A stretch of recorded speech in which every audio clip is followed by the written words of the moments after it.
Hello and welcome to Lancaster Safety webinar for what safety training is required. If you've been researching to determine what OSHA training is required, you might have come to the conclusion that there isn't really a straightforward answer available. So today we hope to guide you in the right direction and help your company discern between what's required and what would be beneficial. If you sat in on one of our webinars before, then welcome back. And if you're new here, allow us to take a moment for an introduction. We are Lancaster Safety, a nationwide OSHA compliance firm, specializing in keeping employees safe on the job while keeping businesses OSHA compliant. We have been recognized by OSHA as a VPP Star Mobile Workforce, which is a prestigious recognition. We work directly with and alongside OSHA officers, and we've even had a few former OSHA officials on our team as well. Our team is truly passionate about safety, and we host various safety and health webinars for free in order to give back and help provide helpful information that might just prevent accidents. I've got with me two of these passionate safety professionals, Rick and Andrew. Hello, guys. Can you both tell us a little bit about what you do at LSCI and why you love being in the safety industry? Hello, Alicia. Yeah, so I am a safety and health consultant here at LSCI. One of my primary responsibilities is to help our clients become compliant and maintain compliance with OSHA safety and health regulations, assisting them with abatement, correcting violations, and just overall being safe at the workplace. Hi, Alicia. Thanks for having me as well. This is Andrew, and I'm one of the sales consultants here. So I help day to day with any type of online web inquiries that we have, taking phone calls to our clients, just helping them with whatever they need, just to make sure that we align the appropriate services for them. Great, thank you guys. So let's dig into what we're going to be going over today. Here's what we can expect from today's discussion. We'll discuss what training topics are required and also discuss at what frequency. Is this initially, annually, periodically? We'll also discuss what employees need to attend the training, and do you need every employee in training for all topics? Here we'll find out. What options are there for training, retraining requirements? We'd also like to note that the information and training requirements that are outlined in this presentation are for informational purposes only. It's crucial to review OSHA's regulations in full to determine if additional training requirements apply to your employee and a company.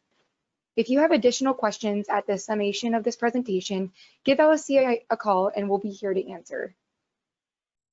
We also wanted to point out that this webinar will focus on safety training topics and options for training. It's important to keep safety at the forefront and ensure it is conducted even during a nationwide pandemic. As employers, we need to always keep employees safe at work from COVID and other occupational hazards. After watching this presentation, we'll be happy to speak with each of you to discuss training options. We can provide guidance on training options such as remote learning, virtual, in-person, and etc. We'll discuss how your company can conduct no-contact training while maintaining social distance along with using the right PPE and safety measures. Let's start with a quick Insta-Safety quiz. True or false? If your company is inspected by OSHA and you didn't know that employees needed to be trained on a specific topic, OSHA will not hold you responsible. So that one, Alicia, is going to be false. OSHA must hold companies responsible for complying with the rules and regulations, including all required safety training. Sometimes OSHA will take into consideration an employee's effort to comply, known as good faith. First up, what safety training is required, and do employers need to spend money getting all employees trained? So yes, all employees do need to be trained on the applicable hazards that they are exposed to, because every person's safety matters when it comes down to it. There are some exceptions, but it is still the employer's responsibility to create a workplace free from any recognized hazards, and the training is one of the key factors to eliminate those hazards. So it is the employer's responsibility to create a workplace free from any recognized hazards, and the training, like I said, is one of the key factors to eliminate those hazards. Safety and health training requirements are not one size fits all, however. The hazards that employees will come across in the construction field, let's say, will differ from those working in a manufacturing plant, for example. Thanks for explaining that, Rick.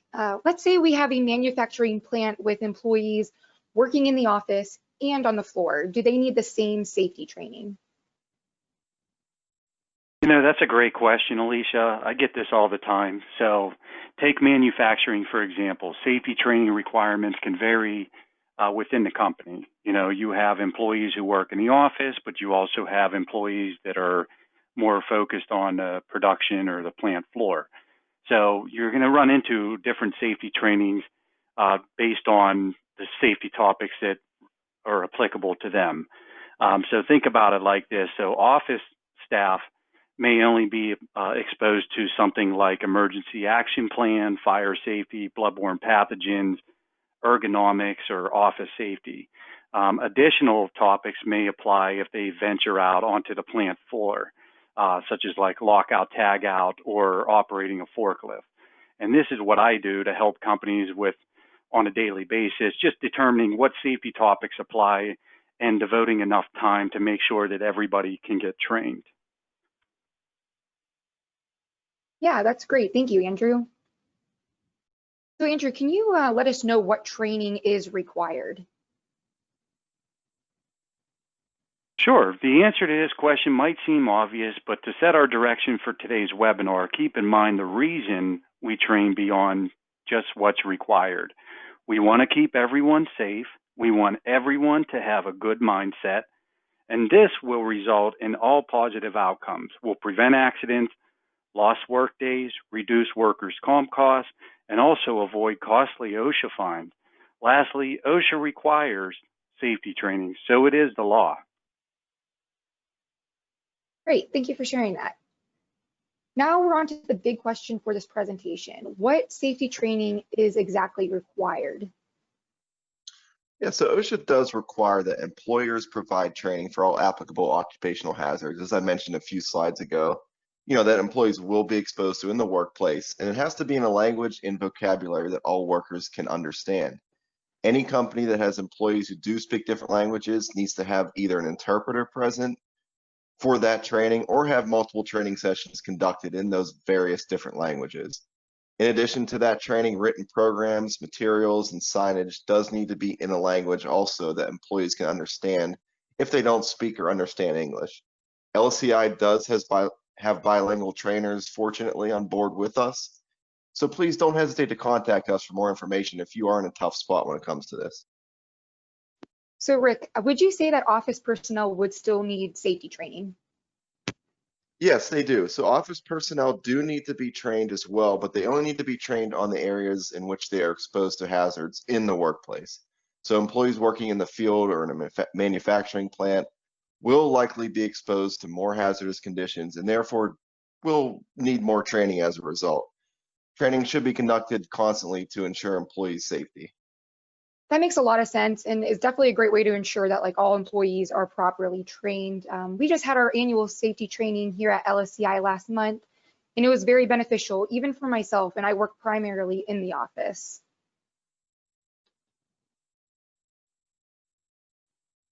I'm sure everybody would like to know what topics apply to them, so where can they turn to find the answers to these questions? You know, Alicia, there are several resources available to help your company choose the right safety and health training topic. First, you can go to the source of safety and health laws by browsing OSHA.gov or by calling your local OSHA area office.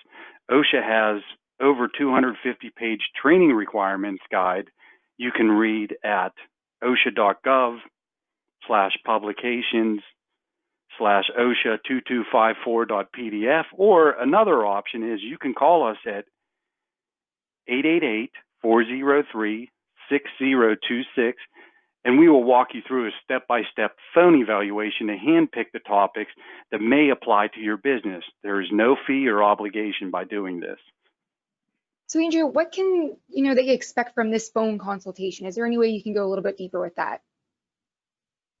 Yeah, absolutely. So we have many questions just to, again, align our services, make sure everybody's getting the proper training and services for our clients out there nationwide.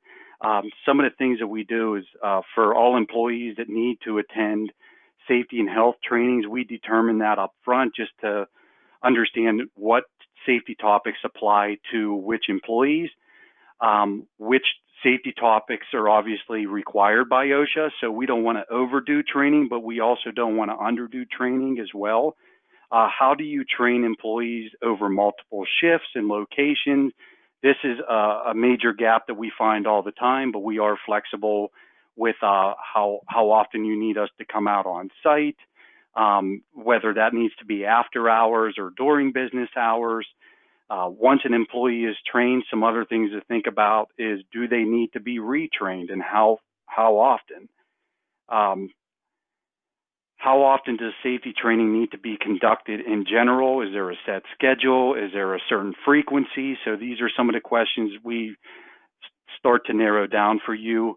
There's also some benefits to conducting trainings on topics that aren't required. So, we can answer those questions for you as well. That's great. Thank you. So just to give our viewers an idea of what topics that actually do apply to most businesses, we've included a list here. Guys, can you briefly discuss why these topics are the most common? Yeah, sure, no problem. So safety and health training requirements are not one size fits all. The hazards that your employees will come across in the construction field will differ from those working in a manufacturing plant, let's say, as I mentioned a couple of slides ago.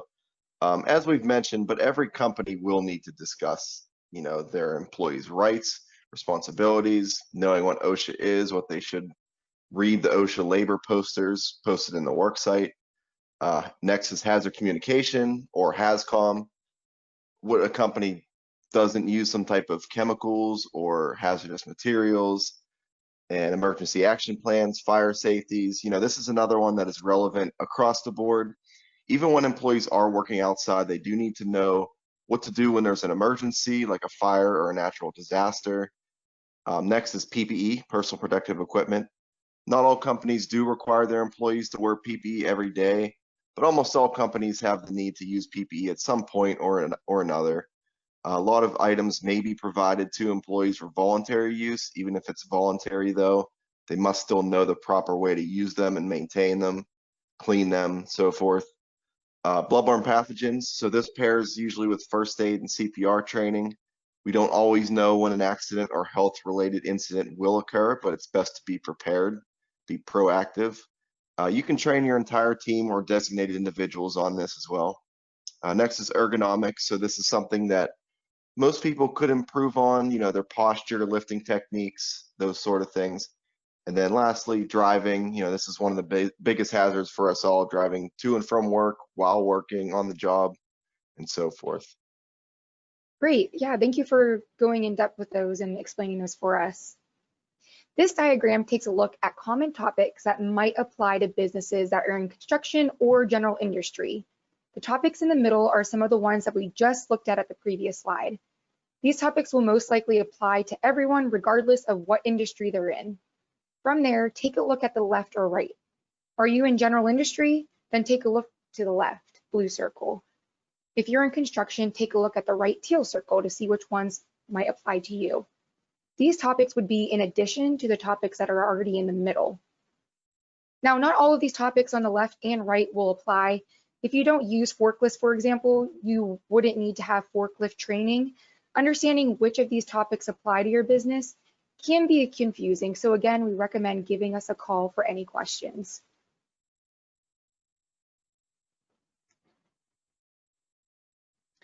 Now that we've discussed some of the training topics that need to be covered, let's look at when you train.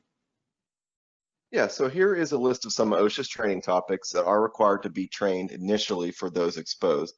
Initially does mean upon hire or initial assignment of any new jobs or processes. Keep in mind that initial training isn't the end. Employees should be trained on these topics as they apply to their exposure to hazards in the workplace. Additional or refresher training should also be conducted annually or periodically based on OSHA's individual requirements. LSCI does have a broad spectrum of clients across the country, from construction companies, manufacturing plants, veterinary offices, and more. One of the biggest struggles that these companies face is meeting OSHA's initial training requirements. While it is difficult to sacrifice manpower and spend the first few days of hire in training, it is even more difficult to deliver a devastating phone call to an employee's family about an accident that has occurred. LCI has diligently worked to develop an initial new hire training program that does offer an introduction to safety in the workplace for your employees. So next, we have listed the most prevalent safety training topics that are required to be reviewed on an annual basis. To some companies, these annual training might sound like a lot, a big task to take on. But when you consider all the safety hazards that might be present at any given time, annual training only really covers the basics of what is needed. So in short, LSCI recommends more frequent training throughout the year. There are also several factors to take into consideration when planning your company's annual training, such as higher risk industries, employees' retention and comprehension levels, logistics of production downtime, and so forth. When you say high risk industries, what industries might that include? So employees working in construction, manufacturing, waste treatment, many other industries are classified as high risk just due to the type of hazards that they're exposed to, any potential injury data that OSHA has gathered over a period of time, and some other factors as well. Due to the increase in severity of these hazards, it is crucial to ensure that these employees are receiving the adequate training at a more frequent interval if necessary. Rick, let me ask you this. What are employees' retention and comprehension levels going to be like? That's a really good question. This is always a big concern for the employers. So take a moment to ask yourself how much you recall from a morning meeting or remember from last week's afternoon conference call, let's say. If you're one of the lucky ones with a spot-on memory, then you probably remember everything. If not, things like taking notes, having supplemental materials such as handouts, fact sheets do make a world of difference for comprehension and retention. As an employer, though, it's important to understand that all employees' learning styles and comprehension levels are not equal. While having a 4-hour safety training might be beneficial for some employees, others might be lost after just an hour or so. You want to make sure you utilize materials such as handouts, fact sheets, quizzes. You want to encourage their employee involvement and discussion as well. Not only is this beneficial during the training, but it also does provide employees with materials to take home with them as reminders. Some people don't like the idea of quizzing employees right on the spot there, but it is a great tool to determine employee comprehension level. Try passing out a quiz for them to complete individually or maybe in small groups, and then review with them the information as a whole. This will allow the employees to use critical thinking skills on their own, but it doesn't really single anyone out when you're reviewing the information. Those all sound like really good suggestions. Now that we're talking about the logistics of production downtime, this can be also a really big concern for employers. We definitely understand that stopping production completely for any period of time can be out of the question for some companies. So circling back to the employee retention factors, a 4+ hour training session may not be the most logical idea for all companies. What would be your recommendations here? Yeah, so fortunately, annual training can be spread out throughout the year and broken up into smaller sections if need be. So for example, a company could train on hazard communication in January for all their employees. There could be multiple sessions, so only a few employees are pulled away from their one at a time. This also allows for a shorter training session focused on one topic, which does increase the employee's retention and comprehension. So if you're having trouble meeting OSHA's annual training requirements, give us at LSCI a call, and we'll work with you to put together the best training setup for you.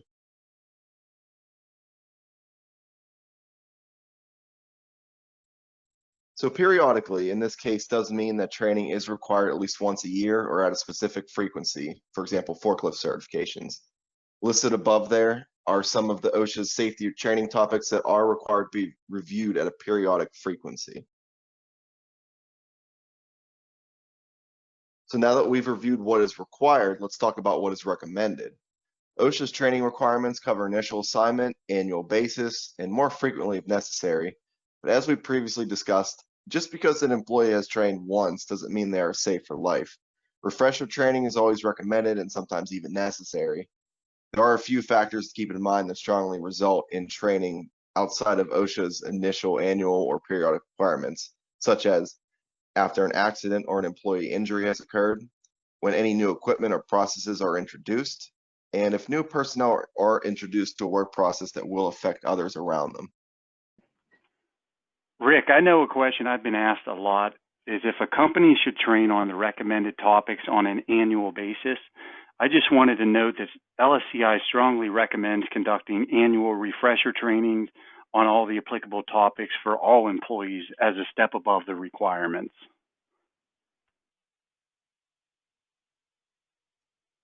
Here's a good question. What are the benefits of training on topics that aren't required?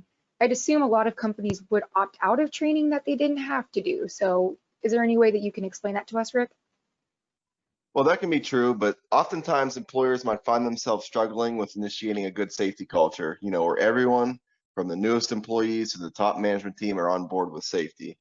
Regular trainings provide safety refreshers for employees and keep safety at the forefront of their thinking. Employees really need to be thinking about safety at work too. It can also help employees understand a certain process or recognize a potential hazard within that process. There are a lot of benefits to training on topics that aren't required by OSHA. Companies sometimes don't think about going beyond training on OSHA's requirements, but that is how we came up with our company's new slogan, which is taking safety beyond the standard. This really says it all, be as safe as possible, not because you have to, but because you want to just keep everyone safe at the end of the day. So in addition to the annual and periodic training requirements that we previously discussed, employees should be retrained if any of the following aspects exist.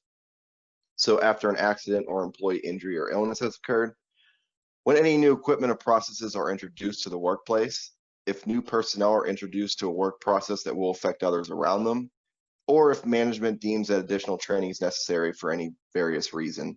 You also want to consider how much the information being presented at the training is retained by employees. The more frequent the trainings occur, the more information will sink in. So since we geared this presentation to cover most industries, we know that this slide regarding forklifts will not apply to everyone in attendance today, but let's quickly review. Forklift operator certifications and recertifications are in high demand and must be conducted every 3 years, if not more frequently if needed. Personnel designated and trained as trainers do not require retraining. However, we do always recommend that forklift trainers be retrained every once in a while, even though it isn't necessary. This can be conducted on the same frequency as operator recertifications or even sooner if management deems it necessary. So Rick, for the initial forklift training, what all is involved? So this is a process. Usually it's formal instruction, which should include a lecture, discussion, interactive computer learning, sometimes a videotape or video, and maybe some written material. Then any practical training, so it'll be a demonstration, performed by the trainer, and practical exercises performed by the trainee themselves as well. And then that trainer will then evaluate the operator's performance in the workplace to ensure that it's efficient. I'd also like to note that it is important for trainees to know how to drive the forklift before a company schedules a training with us. The forklift training does not include how to actually drive the forklift too. That's definitely a good point to mention. A lot of people think that this is an instructional on how to drive the forklift. Basically, they want to know that refresher training is needed. Also, if any of the following things occur, operating the vehicle in an unsafe manner, an accident or a near-miss incident has occurred, an evaluation that reveals that the operator is not operating the truck safely, the operator is assigned to drive a different type of truck than which they were trained, or a condition in the workplace changes in a manner that could affect the safe operation of a truck. So if employees work near or exposed to certain equipment but are not the ones running or creating the hazards themselves, then it is recommended they have awareness level training on the hazards. Some examples include scaffolding, cranes, aerial lifts, forklifts, and any other large equipment that might be in the workplace. We do provide general awareness training, which is an overview of hazards that the employees would need to have instead of, operator training itself. Even if the employer does not own the equipment, employees still want to be trained on general awareness. Here's a question that we get asked a lot. Does OSHA require 10 and 30-hour outreach trainings? The answer to the question is no. It is voluntary. It's right on OSHA.gov, but there are some states that have their own requirements. These states are Connecticut, Massachusetts, Missouri, Nevada, New Hampshire, New York, Pennsylvania, Rhode Island, and West Virginia. We also have a blog article out there that you can take a look at that highlights this as well, or you can always give us a call. Outreach trainings do not meet any OSHA training requirements. Think of it as a one-size-fits-all type of training. My clients are surprised when I recommend company-specific training based on the hazards that their employees encounter over a 10 or 30-hour training.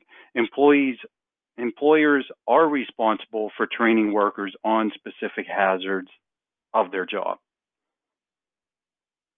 So Andrew, going into more detail here, what is a 10 and 30-hour training and what exactly is required? Sure. So the OSHA 10 and 30-hour trainings cover the recognition, avoidance, abatement, and prevention of workplace hazards. The course also provides information regarding workers' rights, employer responsibilities, and filing a complaint. The 10-hour is designed to provide employees with an awareness level of safety and health hazards in the workplace.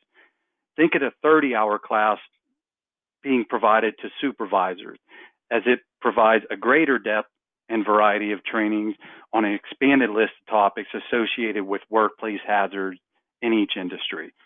OSHA provides authorized trainers with specific procedures and materials to use for each industry's training program level. Great, thank you for sharing that.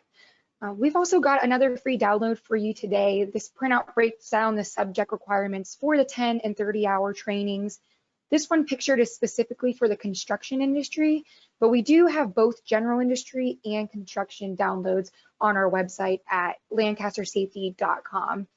If you aren't sure which 10 or 30-hour training you would want to take, again, feel free to give us a call at 888-403-6026. So do all employees need to be trained initially? So this should be a more obvious answer, but in short, the answer is yes. Employees do need to be trained initially.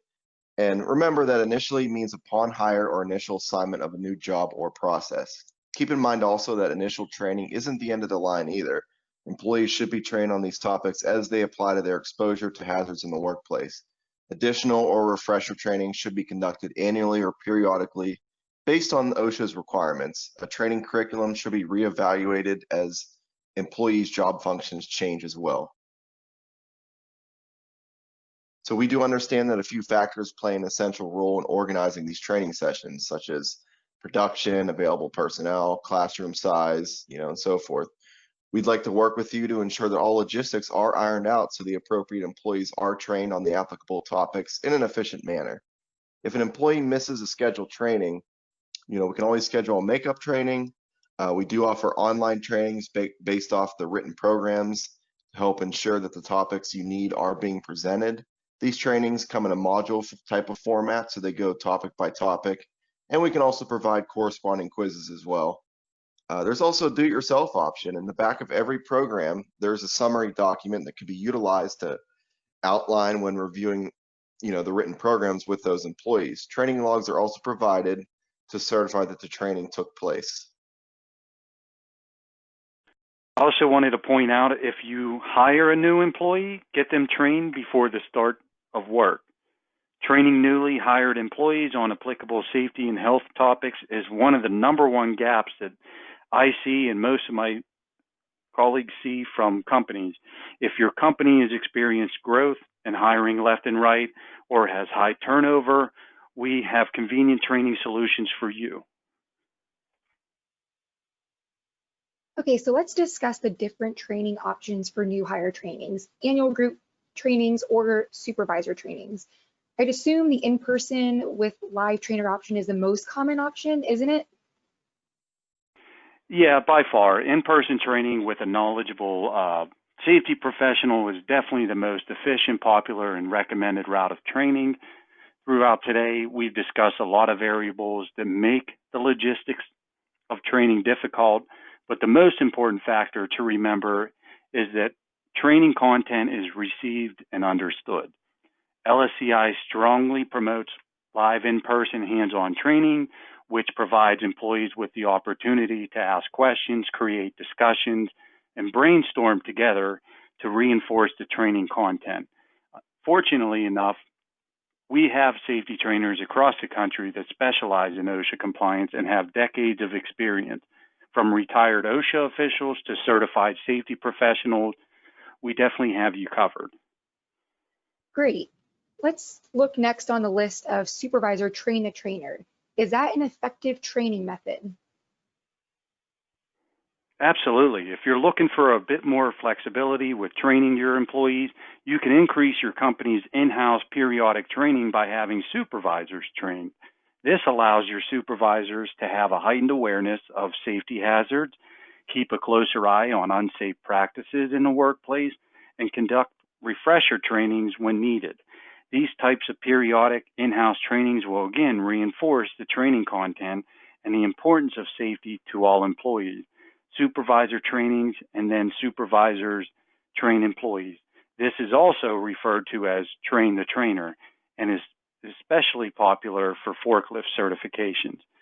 Online trainings continues to grow in popularity just because of how convenient and cost-effective it can be, even through times like COVID-19. However, most online safety and health trainings offers modules that have been predetermined, which means the topics may not apply to your workplace. This is why Lancaster Safety has developed a virtual training license that will give your company the ability to complete online safety training just on the topics that you need and at your convenience. Last on the list is video training. With sites like YouTube being so popular, I would assume videos could be a really good way to get employees' attention. Yeah, I get this question all the time. While it isn't recommended to put your employees in a room and hit play on a safety video from 1980, videos can be an important supplemental tool to your training program. Short videos that include factual information can easily be incorporated into the training to spice things up and take away from lengthy sessions.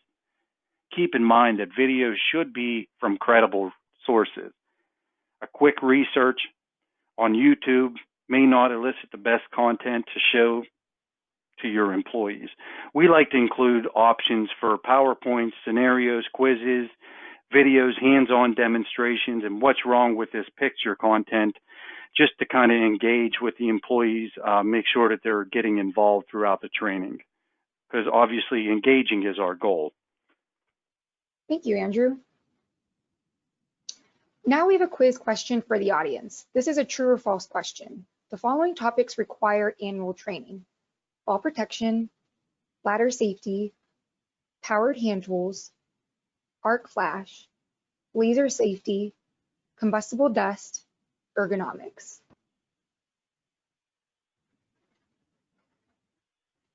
This answer is going to be false because these topics are recommended to be trained based on an employee's exposure. Here's a helpful chart listing popular safety and health training topics along with the training frequency that OSHA requires.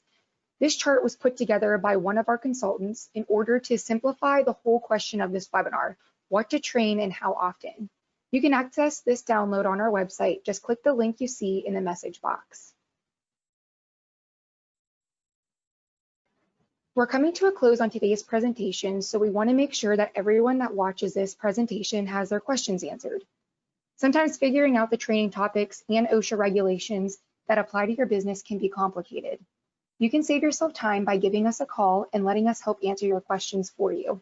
Reach out to us at 888-403-6026 or message us through our website, lancastersafety.com. All right, everyone, that will do it for today. We just wanted to thank you for attending today's webinar and hope you learned some things about what OSHA training topics are required. From everyone at Lancaster Safety, thanks and have a safe and wonderful day.